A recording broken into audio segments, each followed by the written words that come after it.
चंद्रयान-3 ने चांद से भेजी एक और दिल खुश कर देने वाली वीडियो में पहली बार नजर आया प्रज्ञान रोवर। इसरो के वैज्ञानिकों ने लैंडर और रोवर पर लगे सभी उपकरण किए चालू।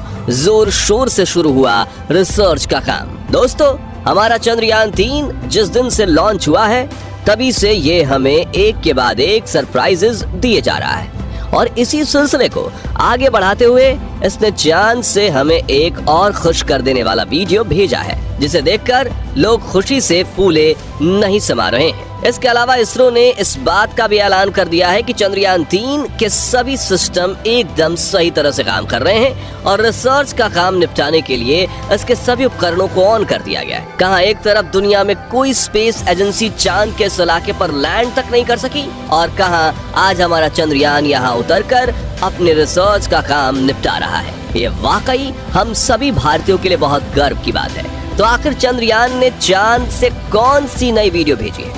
इसरो अब इस मिशन में आगे क्या क्या करने वाला है और सबसे जरूरी, इस मिशन की सफलता के बाद इसरो के वैज्ञानिक ने ऐसी क्या बड़ी बात क्या डाली जिसे लेकर सोशल मीडिया पर बहस छिड़ गई है, ये सब कुछ हम आज आपको इस वीडियो में बताने वाले हैं, इसलिए अंत तक जरूर देखिएगा। दोस्तों, आपको याद होगा रूस ने अपना लूना 25 मिशन लॉन्च करके चांद के दक्षिणी ध्रुव पर पहुंचने के इस रेस में हमारे चंद्रयान-3 को हराने की कोशिश की थी। हालांकि वो अपने इस मकसद में कामयाब नहीं हो पाया, पर इससे पता चलता है कि जब कोई देश तरक्की की तरफ आगे बढ़ता है तो दुनिया कैसे उसे वापस खींचने की कोशिश करती है। असल में बात यह है कि कोई भी बड़ी स्पेस एजेंसी ये नहीं चाहती कि कोई दूसरी स्पेस एजेंसी स्पेस एक्सप्लोरेशन के फील्ड में अपने नाम कोई कीर्तिमान बनाए। आज एस्ट्रोनॉमी जैसा फील्ड भी सिर्फ ताकत की नुमाइश का एक जरिया बन गया है।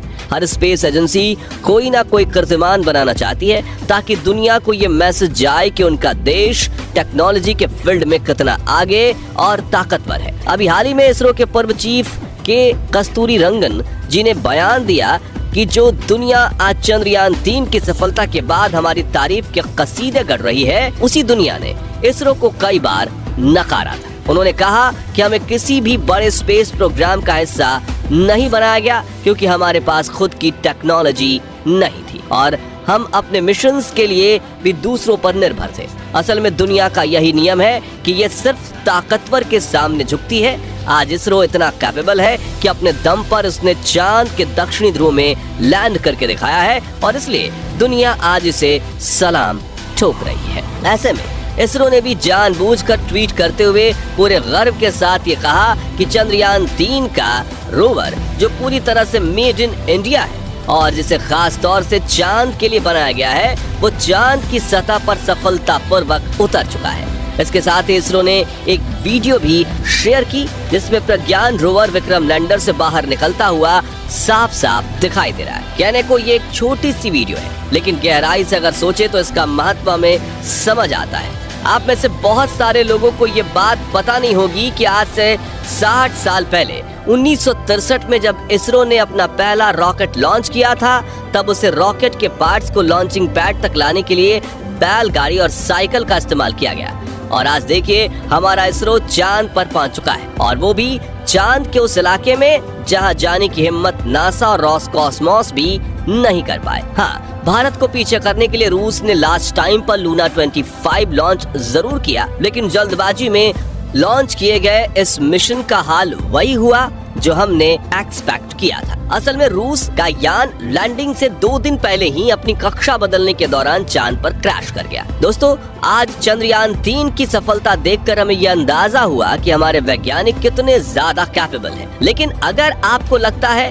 कि हमारी पहुंच अभी सिर्फ चांद तक ही है तो आप गलत हैं। लोगों के इस भ्रम को तोड़ने के लिए अभी हाल ही में इसरो के एक वैज्ञानिक ने बयान देते हुए कहा कि अगर हमें पर्याप्त फंड्स दिए जाएं तो हम सिर्फ चांद ही नहीं बल्कि जुपिटर और वीनस पर भी लैंड कर सकते हैं। दरअसल एक रिपोर्टर के सवाल का जवाब देते हुए कहा कि लोग हमसे ये पूछते हैं कि हम नासा की तरह दूसरे ग्रहों पर क्यों नहीं जा सकते। मैं कहता हूँ कि अगर हमें पर्याप्त फंड मिलता रहा तो हम उन ग्रहों पर भी जरूर पहुंचकर दिखाएं। इस बयान के बाद सोशल मीडिया पर एक बहस छिड़ गई है जिसमें लोग भारत सरकार को निशाना बनाते हुए कह रहे हैं कि सरकार हमारे वैज्ञानिकों को जरूरत के मुताबिक फंड मुहैया नहीं करवाती, जिसके चलते वैज्ञानिकों का पूरा फोकस दूसरी चीजों की जगह सिर्फ इस बात पर चलता है कि कम से कम पैसे में मिशन को कैसे कामयाब बनाया जाए।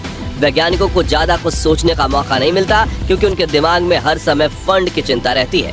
अब देखा जाए तो ये बात काफी हद तक सही भी है, क्योंकि जब तक वैज्ञानिकों को फंड नहीं मिलेगा तब तक वो बड़े से बड़े मिशंस को प्लान नहीं कर पाएंगे। कभी आपने सोचा नासा और रॉसकॉस्मोस जैसी स्पेस एजेंसियां ज्यादा बड़े बड़े स्पेस मिशन क्यों लॉन्च कर पाती हैं? क्योंकि उनके वैज्ञानिक फंड की चिंता नहीं करते। अगर इसी तरह हमारे इसरो के वैज्ञानिकों को भी पर्याप्त फंड दिया जाए तो हमें पूरा यकीन है कि आने वाले कुछ ही दशकों के अंदर इस फील्ड में भारत का नाम टॉप पर होगा। खैर चलिए वापस चंद्रयान 3 पर आते हैं। तो जैसा कि हमने आपको बताया, इसरो वैज्ञानिकों ने चांद की सतह पर लैंड करते ही अपना रिसर्च का काम धंधा शुरू कर दिया था। और इसका मतलब ये है कि मिशन के 2 चरणों, जिसमें चांद पर सुरक्षित रूप से लैंड करना और प्रज्ञान रोवर का चांद की सतह पर चलना शामिल है, ये दोनों पूरे हो चुके हैं। और अब इसरो इस मिशन के तीसरे और आखिरी चरण को पूरा कर रहा है, जिसमें रिसर्च का काम किया जाना है। इसके बारे में अपडेट देते हुए इसरो ने खुद ट्वीट करके इस बात की जानकारी दी है कि चंद्रयान में लगे IELSA, रंभा और चेस्टे और लिप्स जैसे कई उपकरण ऑन कर दिए गए हैं। आपको बता दें कि ये सभी उपकरण विक्रम लैंडर और प्रज्ञान रोवर में लगे हुए हैं और रिसर्च का सारा काम इन्हीं की मदद से पूरा किया जाएगा। मोटे मोटे तौर पर देखें तो इसरो चांद के इस हिस्से के वायुमंडल, भूकंपीय गतिविधि और यहाँ की धरती व चट्टानों आदि के जांच करने वाला है। इसके बारे में ये पहले ही बता दिया गया था कि रिसर्च का ये काम पृथ्वी के 14 दिनों तक चलने वाला है, जो एक लूनर डे के बराबर होता है। यहाँ गौर करने वाली बात यह है कि हमने लूनर डे कहा, जिसमें रात शामिल नहीं है। दरअसल चांद पर एक दिन पूरा पृथ्वी के 27.3 दिनों के बराबर होता है। इसमें सिर्फ एक दिन का समय ही पृथ्वी के 14 दिनों के बराबर। अब इसरो ने यह सब कुछ प्लानिंग से तय किया है। उन्होंने जानबूझकर चंद्रयान को उस समय चांद पर उतारा जब वहां दिन की शुरुआत हो रही थी, और अब जब चांद पर दिन रहेगा तब तक इसरो अपना रिसर्च का काम निपटाएगा। इसका कारण ये है कि रात के समय चांद के इस हिस्से का तापमान -248 डिग्री तक पहुंच जाता है, जिसमें किसी भी मशीन का काम करना लगभग नामुमकिन है। जबकि दिन के समय यहाँ का तापमान भले ही थोड़ा ज्यादा होता है, लेकिन फिर भी दिन में मशीनें ठीक से काम करती हैं। इसलिए इसरो वैज्ञानिकों ने पूरी प्लानिंग करके लैंडिंग के लिए 23 अगस्त का दिन चुना था। साथ ही अगर किसी वजह से 23 को विक्रम लैंडर लैंड नहीं कर पाता तो इसरो फिर इसको कुछ ही दिनों के बाद ही दोबारा लैंड करवाता। अगर डिटेल में जाए तो इस पूरे मिशन की हर एक छोटी से छोटी चीज के पीछे ऐसी ही कोई बड़ी वजह छिपी है, और हमारा तो ये सोचकर दिमाग चकरा जाए कि ये सारी चीजें वैज्ञानिक पहले से ही कैसे प्लान कर लेते हैं। वैसे दोस्तों, इसरो वैज्ञानिकों पर गर्व है या नहीं, कमेंट में जरूर बताइएगा। बाकी आज की इस वीडियो में बस इतना ही। वीडियो अच्छी लगी हो तो इसे लाइक और शेयर जरूर करना।